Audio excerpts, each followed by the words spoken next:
I am so excited for this spa day. Candles lit, music on, hot tub warm and ready. And then my chronic hives come back. Again, in the middle of my spa day. What a wet blanket. Looks like another spell of itchy red skin. If you have chronic spontaneous urticaria or CSU, there is a different treatment option. Hives during my next spa day? Not if I can help it. Learn more at treatmyhives.com. This episode is brought to you by Progressive Insurance. Fiscally responsible, financial geniuses, monetary magicians. These are things people say about drivers who switch their car insurance to Progressive and save hundreds. Visit Progressive.com to see if you could save. Progressive Casualty Insurance Company and Affiliates. Potential savings will vary, not available in all states or situations. Deck your home with Blinds.com. La la la la la la la la. La la la la la Blinds.com. DIY or let us install. La la la la la la la la. La la la la Blinds.com. Free design consultation. Free. Plus free samples and free shipping. Free. Head to Blinds.com now for up to 50% off site-wide plus a free professional measure. La Blinds.com. Rules and restrictions may apply. Welcome back to the Skating Penguin Network, everyone. It is the evening of December the 9th, 2025. It is a Tuesday evening. We are now a little over a week into the month of December here, and if we sound somber throughout this episode, you're going to see why, especially if you watch the two games we cover tonight, which will be Dallas from Sunday and then the Anaheim game last evening back in Pittsburgh. But before we jump into the nitty-gritty of those two hockey games, as always, on the other end of the line, it is Snail out in the West Coast. Snail, how are things, just life, work, weather, holiday prep going out there for you since we last talked last week? Yeah, man, it feels like it's been a little while. It does feel like it. Yeah, so everything's pretty good out here. Work is really slowed down. People don't really want you in and around their houses once the holiday starts creeping in, except for the few people that leave last minute to-dos and they need some, drywall and paint stuff done. That does happen sometimes. But no, man, I'm kind of coasting cozily into the holiday break that's going to be coming up for most everybody here, a couple weeks. Yeah. So December 9th, if you can believe it. We were just breaking out our Thanksgiving, and now it's already, we're just a couple weeks away from old Saint Nick coming down the chimney.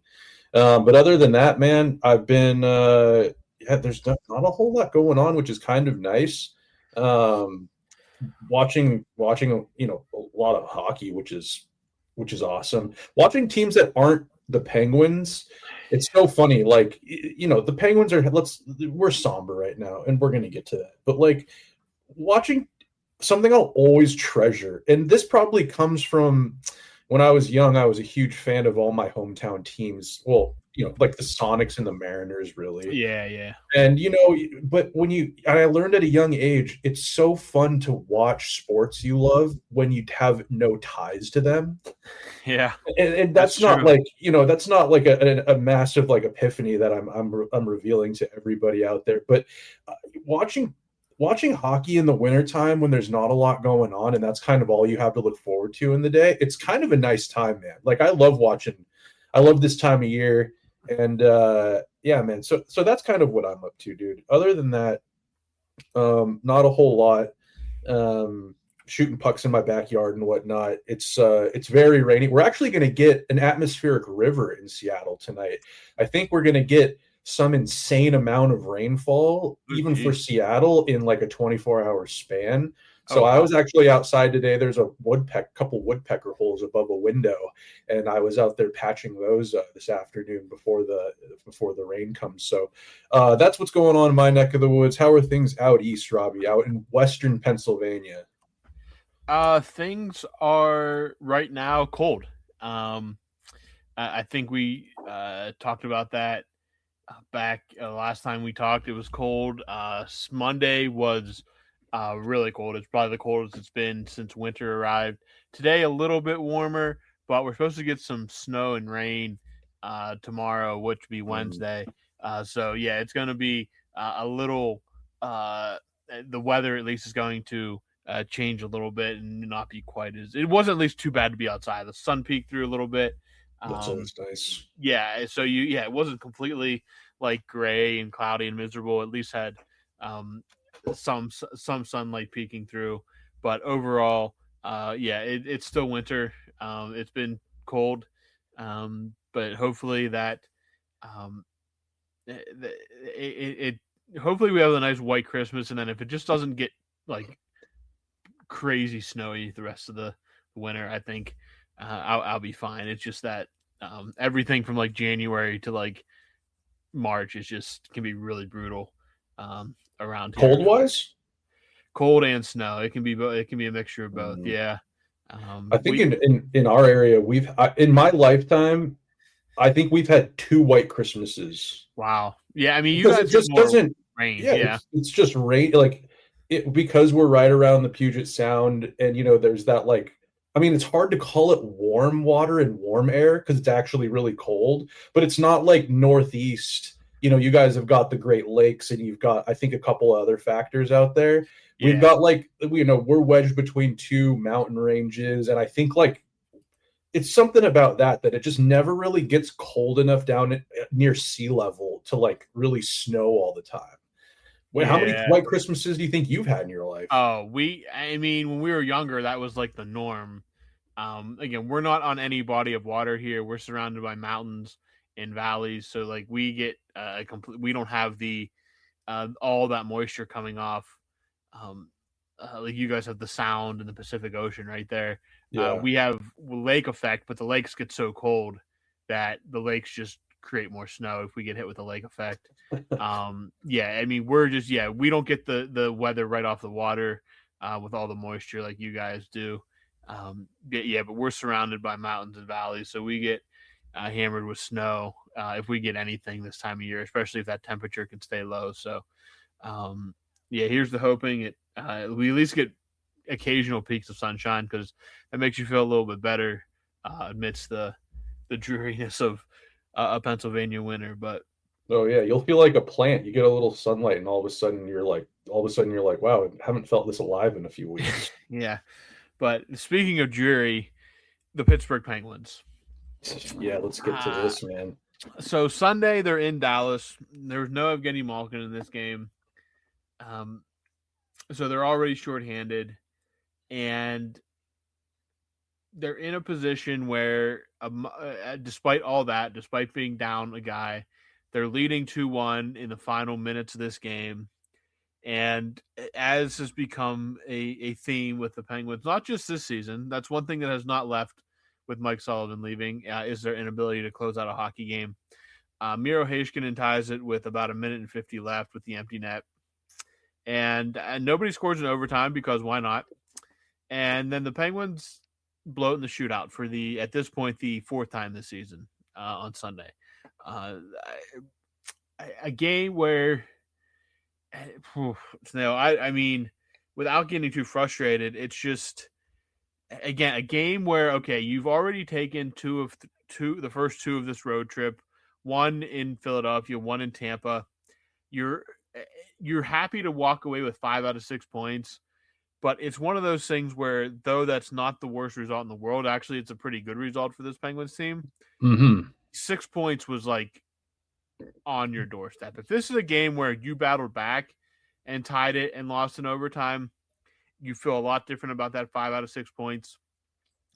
Or if it's just a game where you blew a lead for the first or second time this year, whatever. This has just become, going back to, not just this year, like I said, multiple years in the past. 1, blow the lead to begin with, and then 2, just cannot find a way, either in overtime or shootout, to save yourself and get that extra point. Instead, you walk away with 1. I think it's just okay, I'll take the 5 out of 6, but I don't like the process with how we got there. Well, you're absolutely right, man. 6 points was right. It was on your plate, and you chucked one to the dog on the floor. It was just, I don't know. this is what I'll say about the Dallas one. And I remember thinking this watching this game because it's one of those things like you get frustrated because it's becoming a habit, this blowing games like late, whether it's tying it when you can't win in overtime and you don't have that reputation to kind of save you. It's infuriating because you're like, well, we all know what's going to happen. And you can pretty much chalk it up to a loss in overtime or the shootout for the Penguins this season, considering I think they've only won one game in overtime and it was in Columbus. And that felt like a miracle because I don't know. But the Dallas game in that last bit there, they had the goalie pulled. Now, Dallas is a better team than the Penguins. I don't think there's any arguing. Oh, that. No. Yeah, that's not. Yeah, again, they're not at all the problem. No. But the one thing that the Penguins have been really good at this year is coming out hot and starting the game guns a-blazing and get a lead most of the time. Like they score in the first period, it feels like almost every game. And it comes from people that aren't always necessarily named Sid, Malkin, Rust, whatever. You know what I mean? Yeah. Like these last two games, I believe like that we're going to cover. I think the fourth line scored the first goals of these last couple of games. Yeah. But back to my point I was going to make about Dallas was, so you have Graves and you have Matt Dumba out there, which is your third pairing. And then you don't have necessarily like penalty killers, but you've got like your bottom six. Like you had Dewar out there and you had, I believe Lizotte. And I forget who else was on that fourth line that day. But basically you have your bottom pairing and you have your fourth line out. And they had the goalie pulled, and it's all of Dallas's best players against, arguably your lowest pairing players that you have that playing that night. And they had been stuck out there for a 2-minute shift. It wasn't like they were fresh. That's the only time you're going to hear me really come to bat for the Penguins tonight is when Dallas ended up tying up that game. That's the only thing that I'm really, like I said, that's the only thing that I'm really going to, kind of give the Penguins as far as an argument as to how it got to that point. If it gets to overtime, it should be a coin flip as to who can win. But and statistically, if you're flipping a coin, you shouldn't have one of 8 like the Penguins have at this point right now in time with overtime losses. They shouldn't be 1-8. There's something wrong with the I don't know. Yeah, after the Dallas game, they were 1-6. 1-6. Okay. You shouldn't be. There's something wrong with what's going on in overtime. I don't think it's always something, man. Like you plug a leak with this team, it feels like another one seems to pop up. If it's not the power play, it's goaltending. And this year, they're number 1 power play in the league, and their goaltending is adequate at most times. Now they can't stop getting to overtime, and they cannot win in overtime. No, they cannot. And I don't know. Maybe, Robbie, you can chalk this up to this is just where they're at. This is growing pains with this team. I think we went a couple years of suffering where they stunk, and now we're kind of on the rebound. And I should speak for myself. I feel like I'm getting impatient again, where I'm like, hey, this team is good all of a sudden. Why aren't we dominating? Why aren't they waxing teams? Well, last year they got the 11th overall pick. This year they are incredibly improved under new coach, new staff, influx of youth, players playing up to their contracts. I think I'm going to chalk it up to growing pains, and this is just kind of how the Penguins are going to muddle along at times. There's going to be times that they look like they could make a run for the cup. There's going to be times where you're wondering, oh boy, maybe they're not a playoff team. And then there's going to be games where the Ducks are in the lead in the Pacific too. Let's not forget that. I'm pretty sure in the Pacific Division, they're the number 1 seed right now. They are above Edmonton and Seattle, I believe. I have the standings. I mean, if you don't have it up, it's okay. But they extended their lead tonight, obviously. So they're running away with it in the Pacific right now, and the Penguins are not that team in their division. So It's kind of I'm getting ahead of myself. I'm talking about the Ducks now. The Dallas is a great team too this season too. It's not like they're a wild card team. I'm pretty sure that Central Division is a little bit more wide open than maybe we thought it would this year. Yeah, but with Winnipeg kind of falling from grace a little bit, and Minnesota had a rocky start, but now they're much better. So yeah, it's just every game is kind of a measuring stick. And honestly, you can kind of chalk it up to, yeah, it's frustrating to see them drop these points, but I'll hand it over to you, Robbie. I've ranted enough. I kind of got it off my chest, but this is just kind of where the Penguins, I think, are at times. They don't have the complete roster to be able to shut down games when they're ahead. They can score, and they've still got studs. They've still got their superstars. They've got their studs. They've got their good youth, yada, yada, yada. But man, it's just there's still holes in this lineup that are going to result in, these kinds of frustrating scenarios, I think. So I'll pass it over to you, man. I've spoken long enough on the Dallas game, but I just hope I conveyed myself clearly that, yeah, I think that this is just kind of, it is what it is right now, which is tough to stomach. No, I agree with where you're coming from there, and it is tough to stomach. It is frustrating, and I think that the most frustrating thing about it is that they're playing the good hockey. Like the process, right, is the good process is there, and it's just like tonight, or we'll get to the Ducks game in a second. It's just. It's just so like again the Toronto loss. You're up 3-0 in that game. You just can't lose that hockey game. And then and what we kind of gloss over, the Tampa Bay game, they blew a 3-0 lead a couple nights ago. Like that was a 3-0 lead, and they were in full control. And then one bad thing happens, and the other team just pulls themselves back into it. And again, Shilau's played pretty good tonight. Jari played good against the Stars. Jari's been fine. Jari's been really good. I know. I mean, that's again that they're getting good goaltending. The power play is good. The special team, the penalty kill is good. It just seems like it all falls apart at some point. And they're not like getting necessarily caved in. Not like one bat. Now against Dallas, like the fourth line got caught out there for an extended shift at the end of the game with an extra attacker on. Mm-hmm. That's an issue. You just couldn't get a hold of the puck to get a change. But like so much of the process is good. The stars are showing up. The depth is there. The defense, for the most part, has been good. The special teams is good. The goaltending is good. That whole process is good. It's just when it matters and like when you need to really lock everything down, it just kind of falls apart a little bit. It's like those holes get exposed. They find a way to lose. They find a way to screw it up. And I think we're now at the point where it's mental almost. Like if you're not going into that final 5 minutes with a multi-goal lead, it feels like that they're literally just clinging for dear life.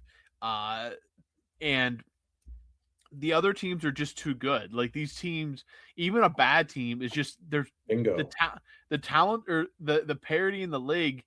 It's just there's no bad hockey, like awful hockey team. Like even the teams that are like you're really only 5 points from being almost bottom of the entire NHL. Like there's no dreadful, at least in the East, like there's no dreadful team outside of Buffalo. Like it's just like, and again, like at this point, as of Sunday night, you're at 6 overtime losses, 4 of them coming in a shootout, and only one win, and that was in an overtime period. And it's madly frustrating.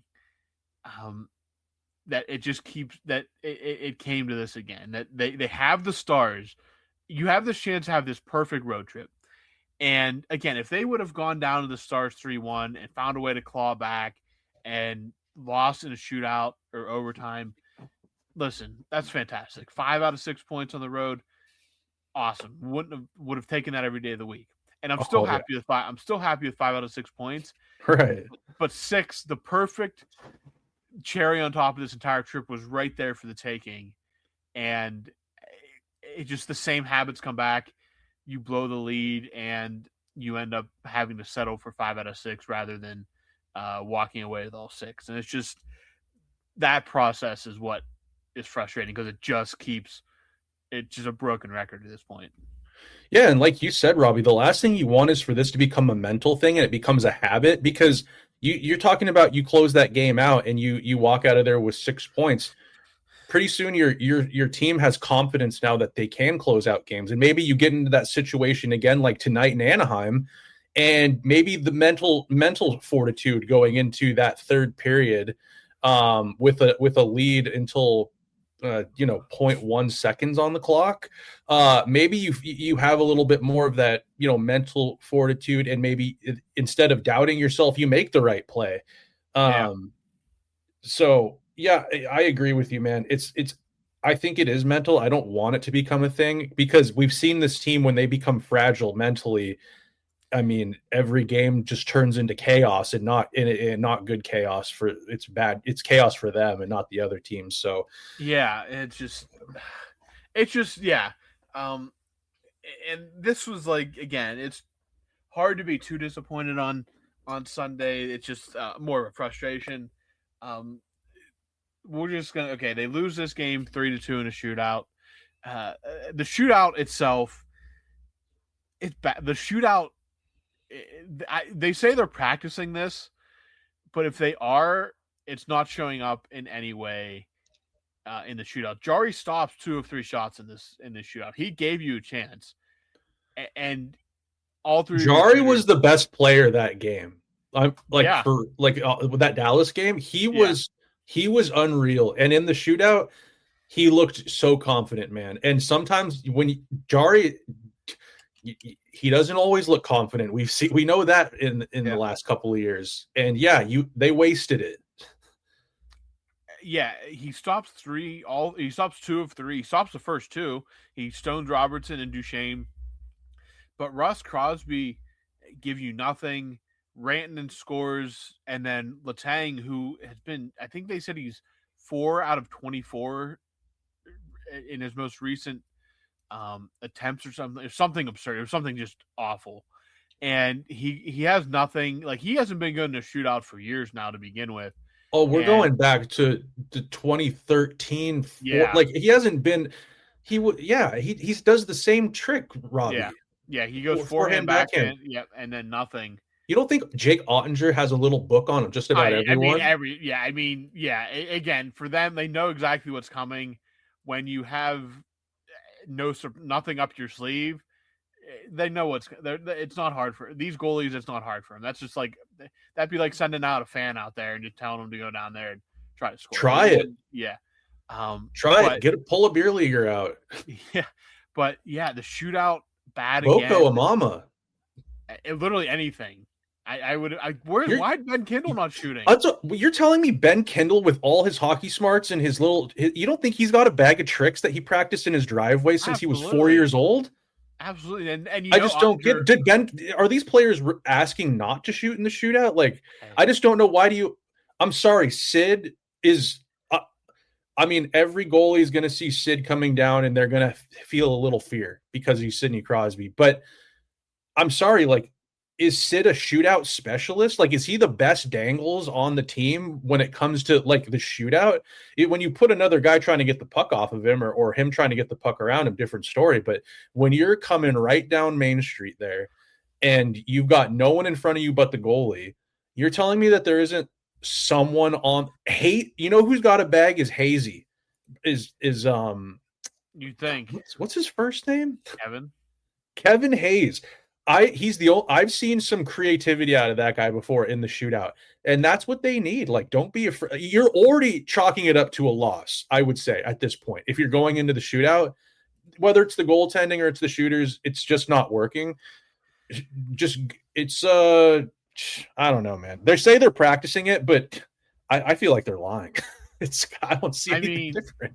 I don't really know what to say about that.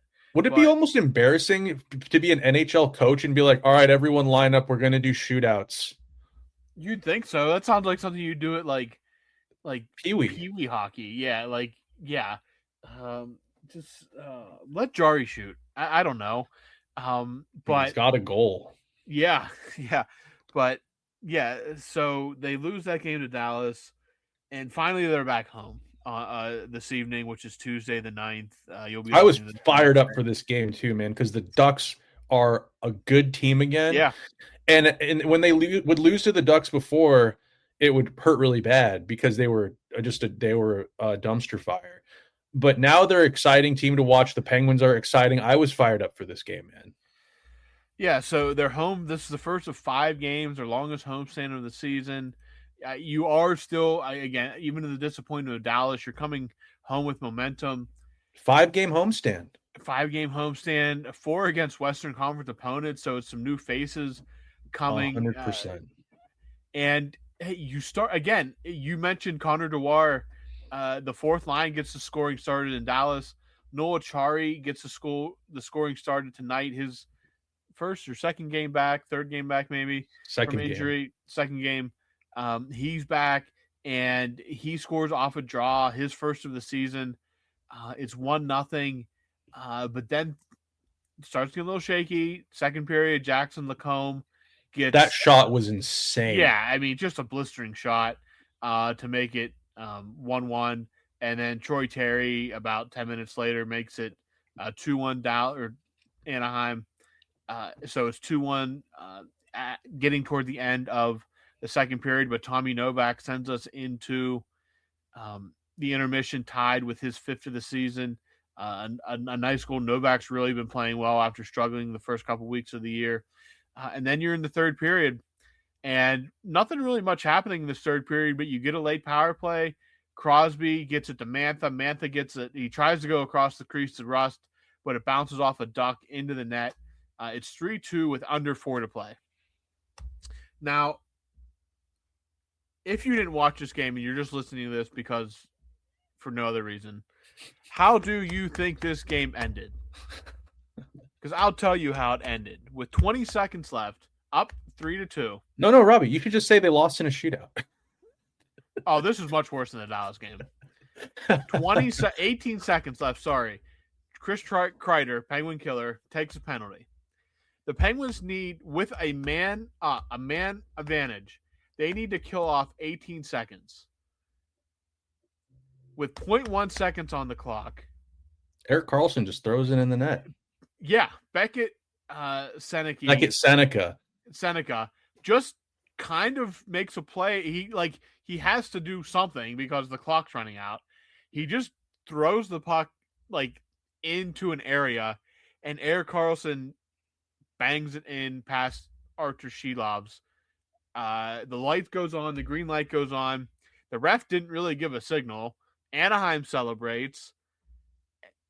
0.1 seconds left on the clock. You had a power play with 18 seconds left. I would have won the draw and skated backwards. Just rag the puck. Yeah. You don't need a goal. You don't need to do anything. And that's what kind of concerns me, Robbie, because does this team only really know how to go one way? Is it just they know how to go forward for sure, but that is so fundamentally bad.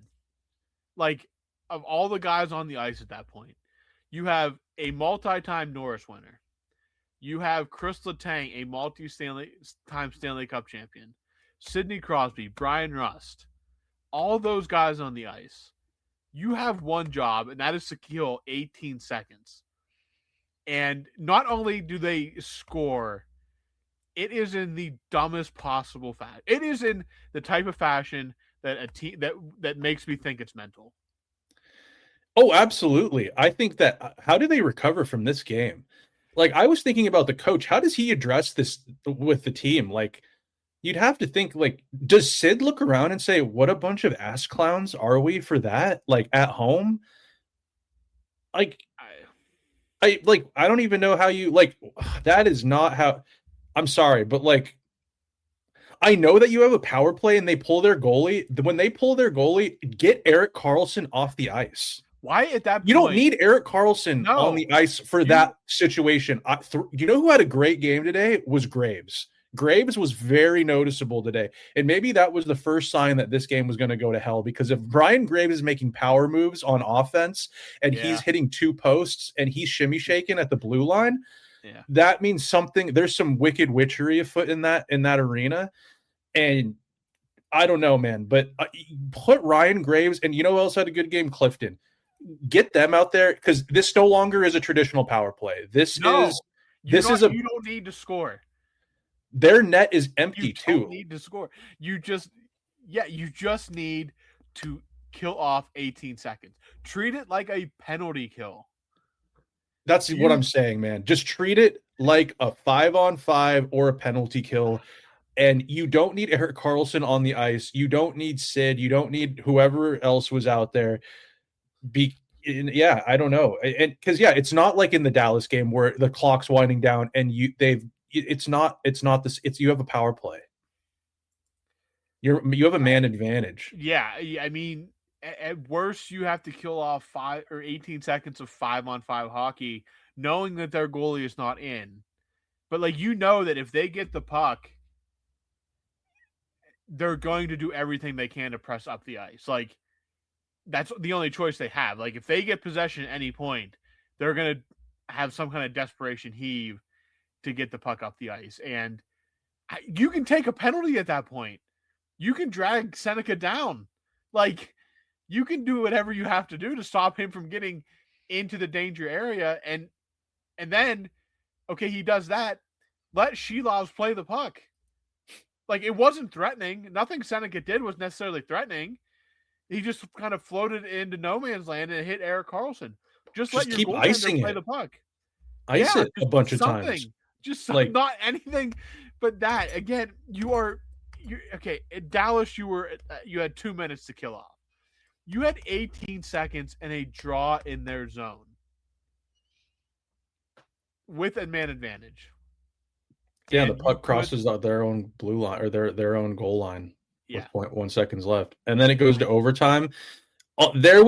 Someone cast a curse or something tonight because and then in overtime, it was another nightmare. I really like Connor Dewar.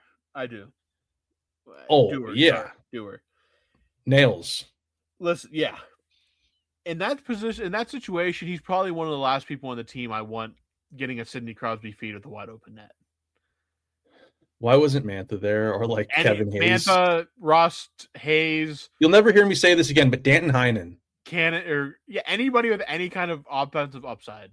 Kindle, Koivunen, Rugorty. Rutger McGroarty was sitting on the bench the whole overtime.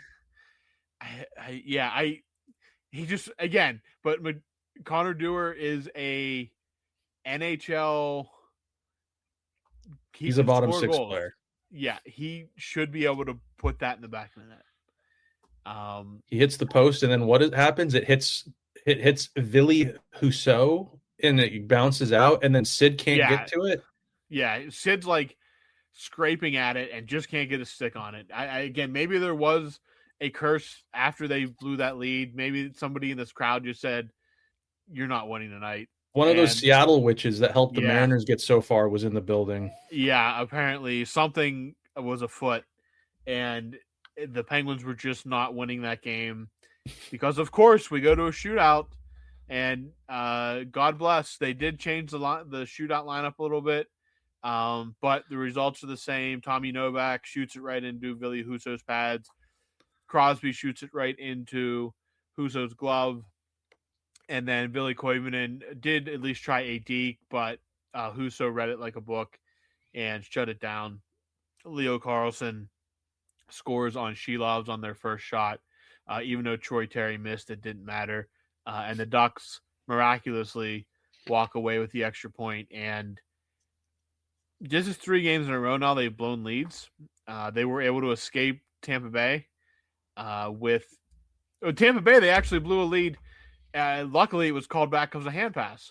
That would have been 2 minutes. That would have been 3 games in a row. That it's just it, and they weren't going to win that game in overtime if they went. If they did, there's they don't have the benefit of the doubt. I don't think they were going to win. I don't think they were winning tonight once they went to overtime.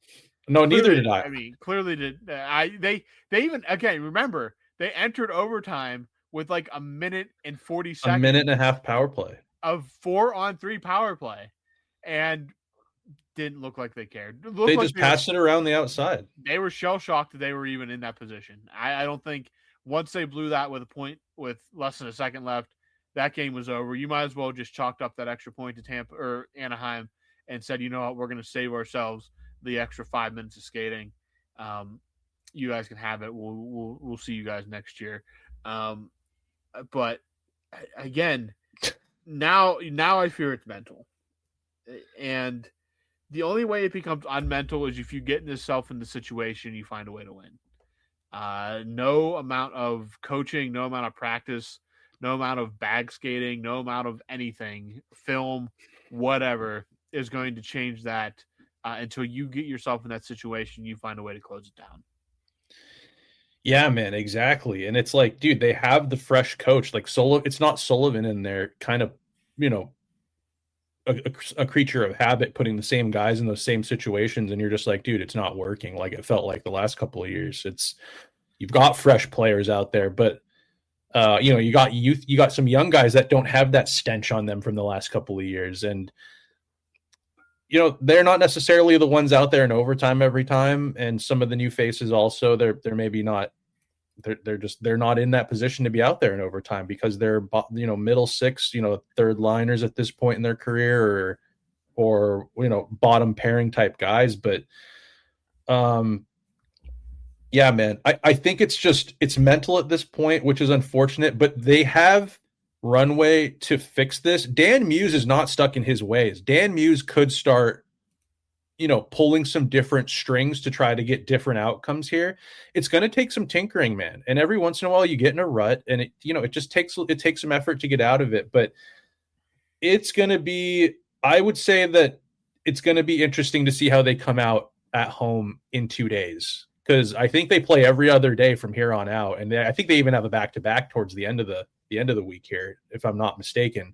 Yeah, the end of the weekend. Again, they have winnable. Like, this is a very winnable. Like, there's a lot of points to be had heading into Christmas here. Like, the schedule from here on out is not brutal. So there is time, there is runway. They do have a cushion, and again, the point does help. As frustrating as it is that they don't have 2.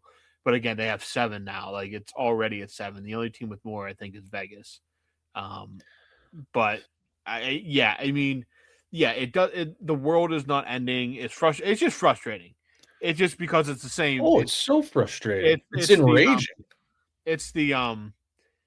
The saying is, if you do something over and over again, it's insanity is like the definition of insanity is doing the same thing. I couldn't recall it word for word, but like over again with the same results and not changing anything. The shootout is its own kind of mental thing. I think I don't know what is up with the shootout. I don't know what the answer is there, to be honest.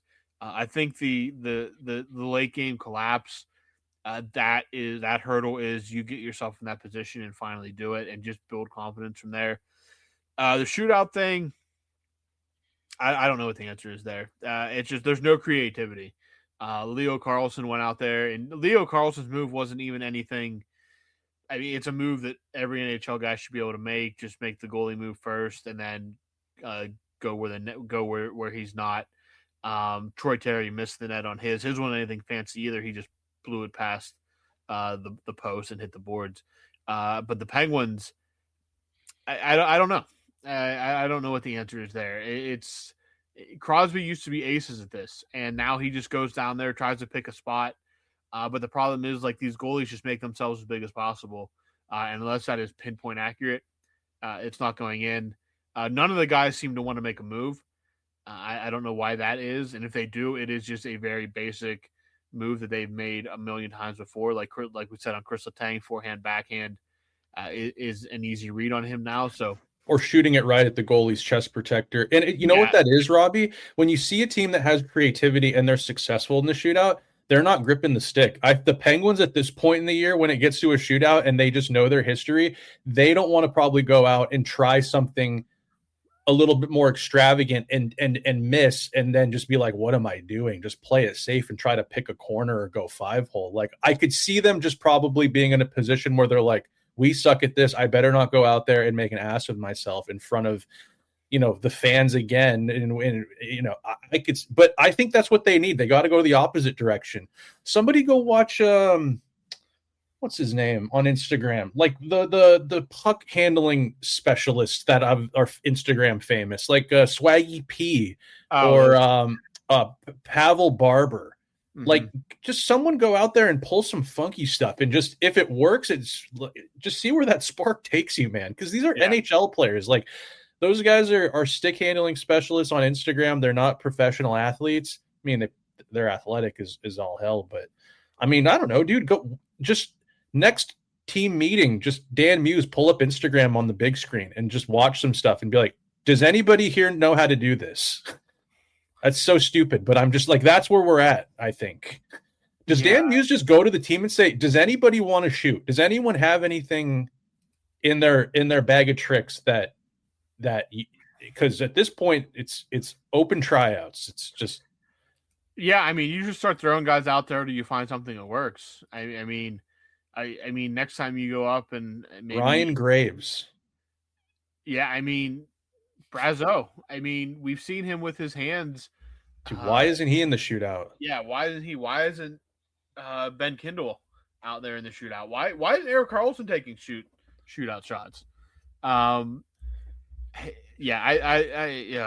Frustrating for sure. I just can't watch Letang anymore, and Sid, and I'm sorry, and Russ. Like, I love those guys, and they do so much for the team, dude. Like, but Sid used to come down with speed and kind of like, if you watch his old shootouts, he'd come down with like a little bit of speed, and it's just a little dink, dink, dink, and it's up and over a shoulder or it's 5-hole. He's starting to take that slow-mo approach that like Kane kind of does, or like Evgeny Kuznetsov was doing, where he's trickling down. I don't know, man. It's like, I just can't watch the same thing anymore because it's not working. Give me Ville Koivunen, Rutger McGroarty, and Ben Kindle 1, 2, 3 for the next shootout, or Brazeau, Kindle, and I don't know, Ryan Graves. You got to try something different, because the shootout's just bad. Like, it's just a bad process altogether. The goaltending aside, Jari was fine in the Dallas shootout. Even tonight, Shelov's. I mean, it was a slightly better than what it has been very bad for him to this point. The goaltending. I mean, Jari gives you 2 saves. You got to score at least one of those 3 to at least extend that shootout, and they can't do it. It's just frustrating. And again, you get the point. You're still in the mix of everything, but I mean, you're at game. What game are they on? They're at game 28, and they've lost 7 in overtime. That's literally a quarter of the games you played. You've lost in overtime or a shootout. Like, 7. If it is April and you have 7 overtime losses, that's probably about average. The Penguins are on pace now for like 21 overtime losses or something like that. Like, that's not obviously not sustainable. Again, they're not going to end up losing that many, but even if you have that, you just say you even win 3 of those, as of right now, you're sitting at 38 points. You have a bunch of games in hand, and you're sitting atop or second place in the Atlantic Division or the Metropolitan Division. And it's just, I mean, you just got to find a way to get some extra points, squeeze some extra points out of these. Let's hope that maybe in the new year they finally find a way to grab some of these games, because if it stays this tight and it gets down to April, you don't want this again to be the deciding factor. No. God, no. Yeah. And like, at least, I don't know. There's always a glass half full kind of way to look at it. Like, maybe if this was last year and, these would be straight up losses. They probably wouldn't even go to overtime. Yeah. I mean, because maybe they're getting blown out in the first and second period. Yeah, exactly. And Jari might be in the minor leagues at some point, and he's actually playing really good right now. But even with tonight, I mean, try to close this out on a positive note here because we need to, Robbie, because I can't be a sourpuss going into the next game. It's a 5-game homestand, now a 4-game homestand, and the Penguins are in the first wild card spot by the grace of God. They've got 35 points, 14-7 with those 7 overtime losses that we just, waxed poetically about for about a half an hour. The Philadelphia Flyers are right on their tail. They actually have more wins, but you know how this whole thing shakes out. But Flyers, they've only won 9 of their games in regulation. So the Penguins have a massive tiebreaker differential there. Like they do. They're like the opposite of the Penguins. The Penguins, if they're winning, they're doing so in regulation. But the Flyers, if they get to overtime, they're really good. It's just actually getting there can be a bit of a struggle. Exactly. And then we've got the New Jersey Devils that also have 35 points, and they've just kind of taken a dump recently, man. Like they were kind of like cup favorites coming out of the season, but that's why the season's 82 games long, man, and they are 17-12. And then you've got the New York Rangers, who I'm going to be honest with you, man, and I don't want to give them like the kiss of death and make them good by saying this, but I just don't see the Rangers consistently hanging in this year, man. Like, well, the problem with the Rangers is like they're kind of inflated a little bit because they played 31 games. They played more games than anybody else in the league. We're tied for the most with Utah and San Jose and Calgary. That's a good point. Doggy doo-doo. The Penguins, like right now, one of the things, it started around COVID. They started doing it. They started putting on the standings the point percentages, like the percentage of points you're getting in games you've actually played. The Penguins are 5th in the NHL or the Eastern Conference right now, 10th in the league, and they're 4th because the Capitals, or Islanders, and Hurricanes are all a little bit above them. Oh wait, sorry, I didn't click that right. No, sorry, they are 3rd in the Eastern Conference, above everybody except Carolina and Washington. They're at 62% at this point. Tied with Philly technically, but again, the Penguins have the tiebreaker there. So like that's a better way to gauge it right now. For example, I said that the Penguins are 3rd, the Rangers are 1, 2, 3, 4. They're like 12th in the Eastern Conference. So like, yeah, they're close and they're going to be tight in the standings, and there'll probably be a time where the Rangers do jump above them. But as long as the Penguins can hold those games at hand and win those games at hand, they're going to be fine overall. They're still in good position. I know we've been kind of, this episode, if you're listening, it's been kind of dreary and Debbie Downer. We just watched them blow a game, and like that's why. Like I probably, if we would have recorded this tomorrow, I'd probably still be mad, but I probably wouldn't be quite as like. I'm more dejected than angry. I'm just like, dejected is a good word. It's just like we've done this before. Like we do this every game. Like it's the same exact thing. We do it like every game. But yeah, I mean the Penguins are fine. They have this again a nice homestand here. Montreal, San Jose, Utah, and Edmonton, and a relatively, it's not a gauntlet of a schedule the rest of the December either. They have Ottawa. They actually have 3 games against the Canadiens in 10 days. 2 at home, 2 at home, and 1 away. So yeah, get used to seeing the Canadiens. They get a 3rd game against Toronto right before the holiday. That's the final game. That's holy heck. That is a 4:00 Eastern game on the 23rd of December.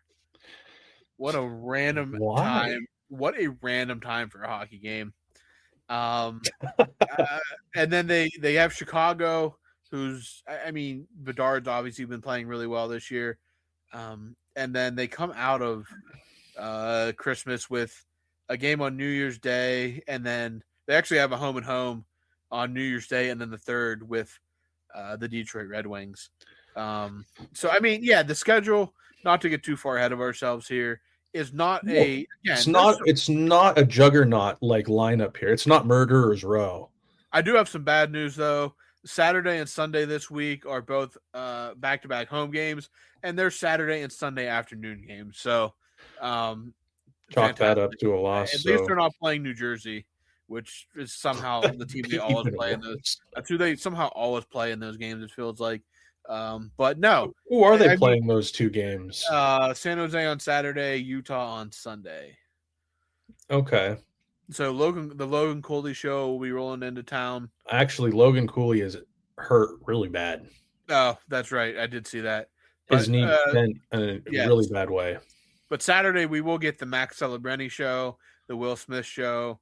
On Thursday night with Montreal we'll get the Demidov show, the Kurt Suzuki show, the Cole Caulfield show. And then Thursday or Tuesday they wrap up the homestand with the Connor McDavid show. So while the schedule might not be daunting, there is some good talent that's going to be on display. So you better tune in. Yeah, obviously. I'm excited for that Sharks game. Do you think maybe we see, and this is where my head goes, do we see a Boko Imama Ryan Reeves tilt at center ice? You could. I don't know. Is Ryan Reeves even playing? Like, is he getting ice time? He is. Oh, boy. That's pretty, like... He's a dinosaur, man. He is, like... Yeah, I don't know how he's still getting, like, solid ice time. I guess I need... Well, San Jose. Yeah, that's true. They're, when they get more competitive, he'll probably be scratched more often. But when I say dinosaur, he's old, but he's like an apex predator, like still from like the days of old, like Robbie, like back. Yeah.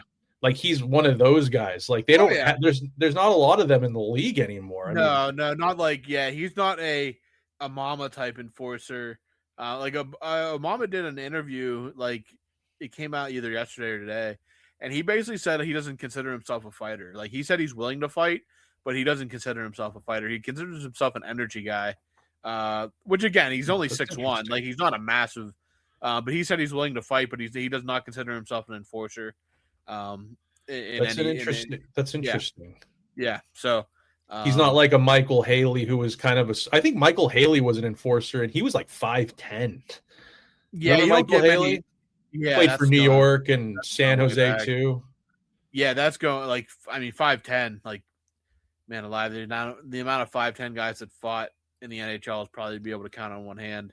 That's like Scotty Upshaw. Scotty was even shorter than that. Scotty was if you want to go short kings who'd fight Nathan Gerby. Tyler Ennis was tiny. There's some good short kings in the NHL. Some great short kings, yeah. Great short kings. Macklin Celebrini is kind of, I think, a goated short king. I think he's pretty small. Already a goated short king. Wow, that's big praise. But is Sid a short king? Sid's what, 5'10", 6 5'10", yeah. I'd say Brian Russ is more a short king than Sid. Yeah, when you're shorter than Sid, I think that's short king status. Oh, remember short king Steve Sullivan? Steve Sullivan. Yeah, he was short king. I don't remember him being like short though. Let's see how tall Steve was. Steve wasn't very tall. Dupuis wasn't very tall either. He wasn't very tall, but I still feel like I used to think Connor Sheary was small. Then I think I saw him in real life. I was like, he's not small. Steve Sullivan's 5'9". Okay, 5'9". Let's just say anything under 5'10" is short king. Connor Sheary is 5'8". Oh, he was 5'8"? Yeah, that's what it says on Hockey Reference. I mean, he looked bigger when I saw him. Evan Rodriguez was a short king, I think. It's hard when you see him on TV. Everyone 5'11". Oh, he's 5. Damn it, he's taller. Yeah, I mean. What about that one defenseman we had last year who plays for Chicago? That dude who had like 40 points and he got like a PTO. Oh, Matt Grzelcyk. Matty G is 5'10". 5'10", okay. Yeah, the Penguins really don't have that many short kings anymore, man. No, not really. Not many short kings really in the NHL. Well, short kings is different than just a small player. That's true. There are actually very few short kings in the league. Yeah. But we'll see more probably the more that how in the world we were talking about the Penguins and started talking about short hockey players. But I think it started with Michael Haley being 5'10", I think. Yeah. We're talking about enforcers. And then we just got into naming short hockey players remembered. But I don't really have anything else, Snail. I don't know if you do or not. No, I think that was kind of the cue that this is going off the rails here. Yeah. Now we're just having a good time talking about like players of old. Michael Haley, I don't know where that poll came from. Like he never even played for the Penguins or anything. I wonder when let's see when the last time before we wrap this up. I'm gonna guess 2017, 2016. I cannot not find him. Michael Haley. Oh, there I got him there. The last time he was 5'11", so yeah, the last game he played. Wow, you're actually way off. No way. He played 4 games in 2021. In 21, there's no. Who did he play for? Ottawa. He played 4 games. Did he have pins? 5, which was probably a fighting major. 1 fighting major. In 2017-18, he played 75 games for the Panthers. He racked up 212 penalty minutes. Holy moly. I'm trying to see if it says it doesn't say how many fighting majors he had or anything like that. Yeah, they never list that stuff. But yeah, that was so 212 he played for 2016, 2017. Did he play for the Sharks? 2016. Yes, he did. He had 120. He played 58 games, had 128 penalty minutes. Okay. That's where I last remember him, was on the Sharks. Oh yeah, he bounced around. He went to Florida and then back to San Jose. Nice. Yeah, so he's been DeBoer trusted him. Oh, he was on the team that would have he didn't play, but he was a member of the Sharks the year they lost to the Penguins in the Stanley Cup. How mad is he that dude, remember we had Tom Sestito. Sestito has his name on the cup. Tom Sestito does have his name on the cup. He has his name on the cup. He played I don't think he played in the Stanley Cup. Did he play in the Stanley Cup final that year, or did he play in the playoffs? He had to have played in the playoffs. He might have played 1 or 2 games, but yeah, his name is on the cup technically. Is it because he got enough games in? He definitely didn't get enough games in, but he may have because he was, I think, with the team the entire playoffs. He just didn't play, so I think they may have petitioned to get his name on the cup because I know that he had a day with the cup. Does it say on his stats if he played a playoff game? He does. He's not listed as a playoff game that year. Was it 20? Did he play one in 2016? No, didn't play one either year. That's so weird, but I do remember he got his name on the cup. He got a day with the cup, and I just remember before he played for the Penguins. I think it was when he was in Vancouver, because he was a Torts guy, and someone wrote a scathing article calling him a talentless plug, which Tom Sestito running around, he probably would get that reputation. He wasn't known for scoring goals, that's for sure, but he won the Stanley Cup, dude. Like, that's so cool. Like, I remember someone wrote an article about him, calling him a talentless plug. He should have just sent them. He should send that writer Christmas cards every year of him with his day with the cup. Just little postcards of, hey, remember this? That's what I would do. I mean, why wouldn't you? My goodness. Why wouldn't you? I'd love to get that guy on the pod to interview him sometime. Like, I just want to know, like, I have so many questions for a guy like him. Yeah, I mean, he'd be a guy that could tell you stories for days. Yeah, because I mean, he was kept around because Sullivan appreciated like what he did, and anyways, we got to try to land an enforcer from the Penguins era on, and just ask him, because those guys were like probably more relatable type players. Like they were drinking beers probably, and they knew their role. It'd be so fun to try to get one on, but. Anyways, Robbie, we got to cut this thing off because we're just going to keep talking. Yeah, so, Penguins, tough couple days. They still get points. They got points, right? They got points. They're still in good position. They're back in action on Thursday with the Montreal Canadiens in town for Game 2 of this 5-game homestand. So we'll be back after that one to talk. Snail, if you have nothing else, I have nothing else. We're going to wrap this up. We'll talk to you guys Thursday night.